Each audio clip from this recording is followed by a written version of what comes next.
کھاتا تو پھر یہ نہ ہوتا۔ یہ بول کافروں کا ہے، یہ بول مسلمانوں کا نہیں ہے، ایسا نہیں کہنا چاہیے۔ پھر یہ ہے کہ یہ ہونا تھا، چاہے کچھ بھی ہوتا پھر بھی ہونا تھا۔ پہلے بچے کو کہنا چاہیے بیٹا تیز نہ چلانا، بیٹا بریک کا خیال رکھنا، بیٹا فلاں کا خیال رکھنا۔ لیکن خدا نہ خواستہ اگر ایکسیڈنٹ ہو گیا ہے پھر یہ کہنا کہ اگر یوں کرتا تو یوں نہ ہوتا، یوں کرتا تو یوں نہ ہوتا، یہ مسلمان کا بول نہیں ہے، یہ کافروں کا بول ہے۔ پہلے احتیاط ہے، پہلے پرہیز ہے، بے شک کرنی چاہیے، دین اسلام یہی کہتا ہے۔ اسباب اختیار کرو، جیسے فرمایا کہ رسی سے جانور کو باندھو، لیکن اس کے بعد بھی اگر ڈاکہ پڑ گیا، چوری ہو گئی، فلاں ہو گیا، پھر یہ کہنا کہ اگر یوں کرتے تو پھر چوری نہ ہوتی، یوں کرتے تو پھر ڈاکہ نہ ہوتا، یہ بالکل غلط ہے۔ اب جو ہوا ہے یہ ہونا تھا۔ پہلے احتیاط ہے، پرہیز ہے، ضرور کرنی چاہیے، لیکن جب عمل واقعہ ہو گیا پھر اس کو تقدیر کا حصہ سمجھنا چاہیے کہ اللہ کے ہاں ایسا ہونا مقدر تھا اور یہ ہوا ہے، یہ ہونا تھا۔ تو فرمایا ان منافقوں کو کہہ دیجئے جو تمہیں کہہ رہے ہیں کہ اگر ہماری بات مان لیتے پھر نہ مرتے، تو ان کو کہہ دیجئے فَدْرَعُوا عَنْ أَنفُسِكُمُ الْمَوْتَ، ٹال دینا تم اپنے آپ سے موت کو۔ موت تمہیں بھی آئے گی تو پھر نہ مرنا اس وقت، موت سے بچ جانا۔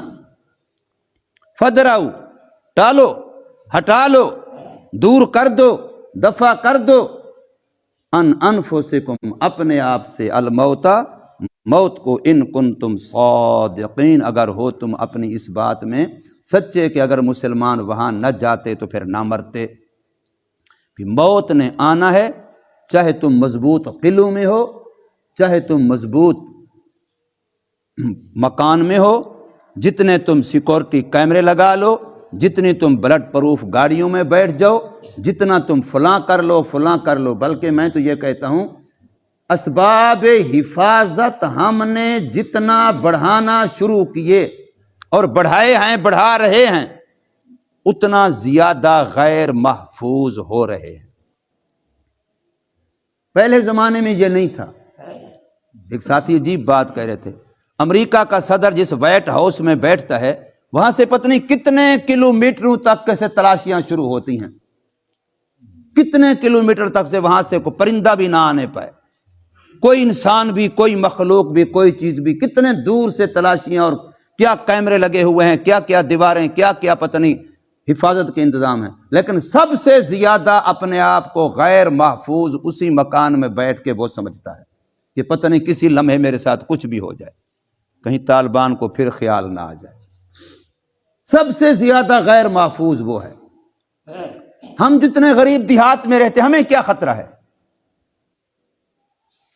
لیکن جتنے حفاظت کے، ان کی گاڑیاں بلٹ پروف، ان کے مکانوں میں یہ، ان کی دیواروں میں یہ، ان کے فلاں میں یہ، لیکن وہی اس میں رہ کر کے سب سے زیادہ اپنے آپ کو غیر محفوظ سمجھتے ہیں۔ پولیس کے جتنے ادارے ہیں، ہمیں تو نام بھی نہیں آتے، ان کے اندر شعبے کتنے ہیں، کئی سے کئی ملک کا خزانہ پتہ نہیں کہاں جا رہا ہے، کتنے شعبے ہیں، لیکن گلی میں، محلے میں، چوکوں میں، چوراہوں میں ڈاکے پہلے سے بڑھ گئے، زیادہ غیر محفوظ ہو گئے مسلمان، زیادہ غیر محفوظ ہو گئی عوام، نہ جان محفوظ ہے، نہ مال محفوظ ہے، نہ عزت محفوظ ہے۔ حالانکہ پہلے یہ اسباب اتنے نہیں تھے، لیکن اتنی چوریاں، ڈکیٹیاں، اتنے خطرے نہیں تھے۔ حفاظت کا میں اکثر کہا کرتا ہوں، حفاظت کا ایک ہنر میرے اللہ نے بتایا ہے، اِنَّا أَعْطَيْنَاكَ الْكَوْثَرَ فَصَلِّ لِرَبِّكَ وَانْحَرْ إِنَّ شَانِئَكَ هُوَ الْأَبْتَرُ۔ دو نکاتی پروگرام بتایا، فَصَلِّ لِرَبِّكَ وَانْحَرْ، یہ دو کام تو کر لے، تیری جان پہ تیری مرضی نہ چلے، اللہ کی مرضی چلے، یہ نماز بتلا رہی ہے۔ وَانْحَرْ، تیرے مال پہ تیری مرضی نہ چلے، تیرے اللہ کی مرضی چلے، یہ وَانْحَرْ بتلا رہا ہے۔ مال اور جان، ان دو چیزوں پہ مرضی اللہ کی چلا لو، پھر ان کی حفاظت بھی میرا اللہ کرے گا۔ اِنَّ شَانِئَكَ هُوَ الْأَبْتَرُ، تیرے دشمن کا نام و نشانی مٹا کے رکھ دوں گا۔ یہ اللہ کا وعدہ ہے۔ قرآن قصوں کی کتاب نہیں ہے، قرآن ناول اور کہانیوں کی کتاب نہیں ہے، قرآن درس ہے، قرآن عبرت ہے، قرآن نصیحت ہے۔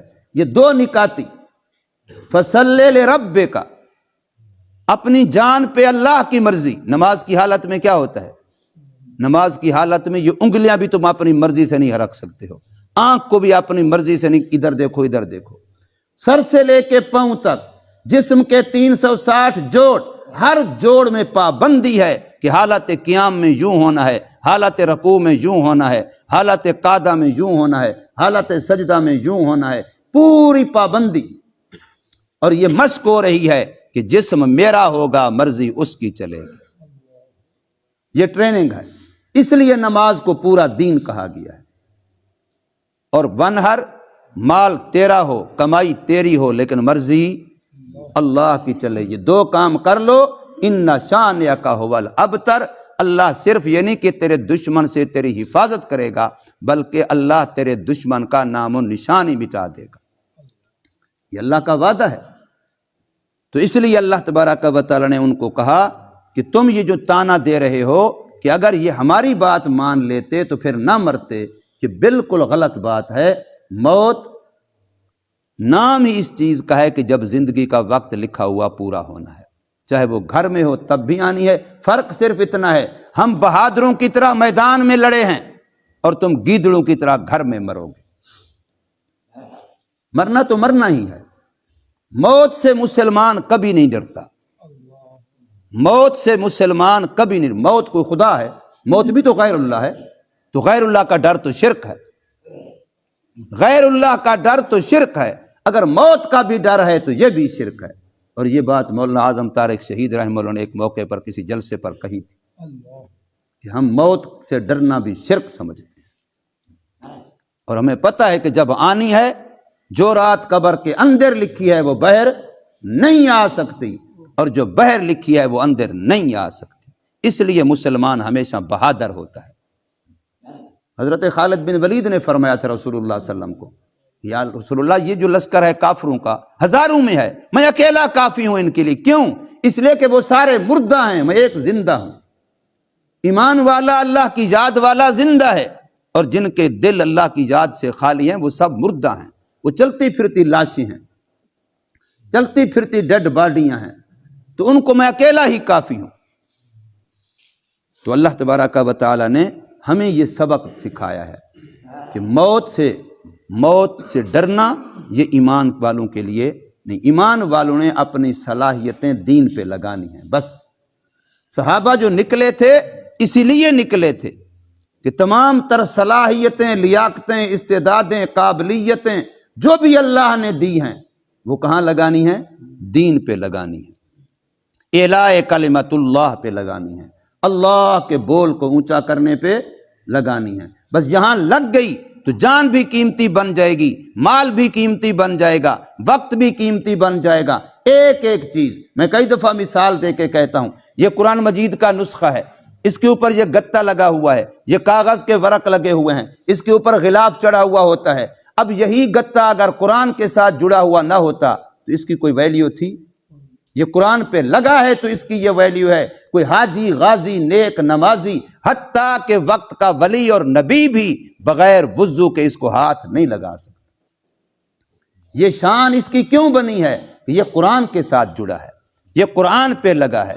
کوئی کپڑا قرآن پہ لگ جائے، کاغذ قرآن پہ لگ جائے تو کتنی شان بن جاتی ہے، حالانکہ ان کو لگایا گیا ہے، یہ لگے نہیں ہیں۔ ان کا اپنا کوئی عزم، ارادہ، فہم، سمجھ نہیں ہے کہ انہوں نے محنت کی ہے کہ مجھے قرآن سے جوڑا جائے۔ انہوں نے تو کوئی محنت نہیں کی۔ انسان جس وقت دین پہ لگے گا، اپنی صلاحیتیں لگائے گا تو پورے فہم و ادراک سے آئے گا، اپنی صلاحیتیں استعمال کرے گا اس کے لیے بھی۔ تو اس لیے اپنے آپ کو قیمتی بنانے کا یہی نسخہ ہے کہ اس قیمتی دین کے ساتھ جڑ جائیں۔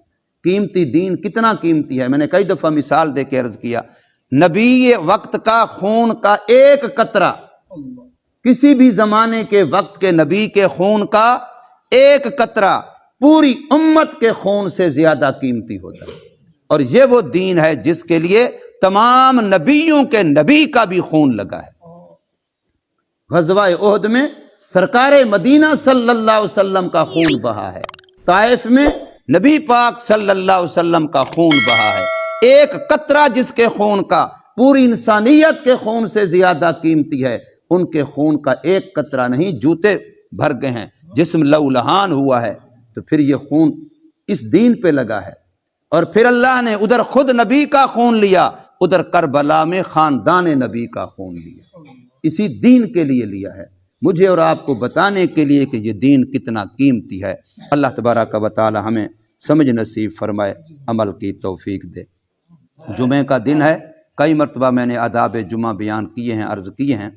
جمعے کے دن کو ہمیں آداب کے ساتھ گزارنا چاہیے، عظمت والا دن ہے۔ رسول اللہ صلی اللہ علیہ وسلم ارشاد ہے کہ یوم جمعہ یہ تمام دنوں کا سردار ہے۔ اللہ نے یہودیوں کو ہفتے کا دن دیا تھا، عیسائیوں کو اتوار کا دن دیا تھا، اور قرآن کہتا ہے کہ ان دونوں نے ناقدری کی، تو مسلمانوں کو اللہ نے جمعے کا دن دیا ہے۔ مسلمان بھی اگر ناقدری کریں گے تو پھر ان میں ہم میں کیا فرق رہ جائے گا؟ ہمیں یہ دن پوری احتیاط کے ساتھ، پوری ہوشیاری کے ساتھ، سنت کی پابندی کے ساتھ گزارنا چاہیے۔ ویسے تو زندگی ساری سنت کے مطابق ہونی چاہیے، لیکن جمعہ کے دن زیادہ اہتمام ہونا چاہیے۔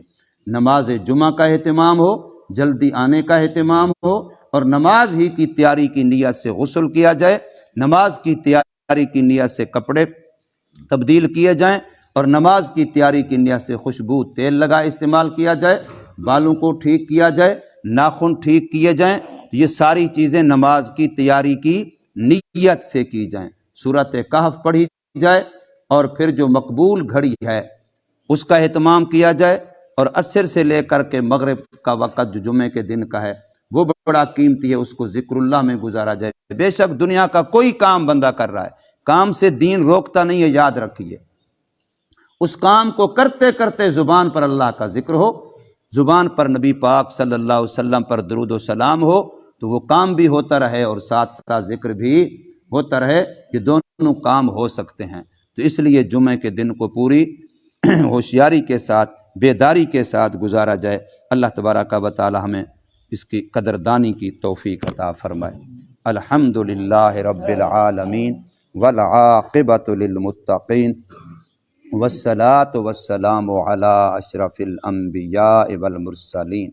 یا الہ العالمین، تیرے بندے ہیں، یا اللہ تیرے گھر میں بیٹھے ہیں، یا اللہ تیری کلام پاک کی نسبت سے بیٹھے ہیں، یا الہ العالمین جمعہ کا دن ہے، صبح کا وقت ہے، اور مجمع اکثر طلباء کا ہے، یا اللہ جو تیرے دین کے لیے اپنے گھر، اپنے بہن بھائی، ماں باپ کو چھوڑ کر کے دین سیکھنے کے لیے آئے ہوئے ہیں، یا اللہ ان کی اس قربانی کے واسطے ہم سب کے حال پہ رحم فرما دے، پورے محلے کے حال پہ رحم فرما دے، پورے علاقے پہ رحم فرما دے، یا اللہ ایک ایک گھر پہ، ایک ایک گھر کے ہر ایک فرد پہ رحمت فرما دے، مہربانی فرما دے، سب کے گناہوں کو معاف فرما دے، یا اللہ اپنی رحمتوں کے، نعمتوں کے دروازے کھول دے، یا الہ العالمین حلال رزق کے دروازے کھول دے، صحت اور تندرستی کے دروازے کھول دے، یا اللہ ہمارے دلوں کو کفر سے، شرک سے، بدعات سے، رسومات سے،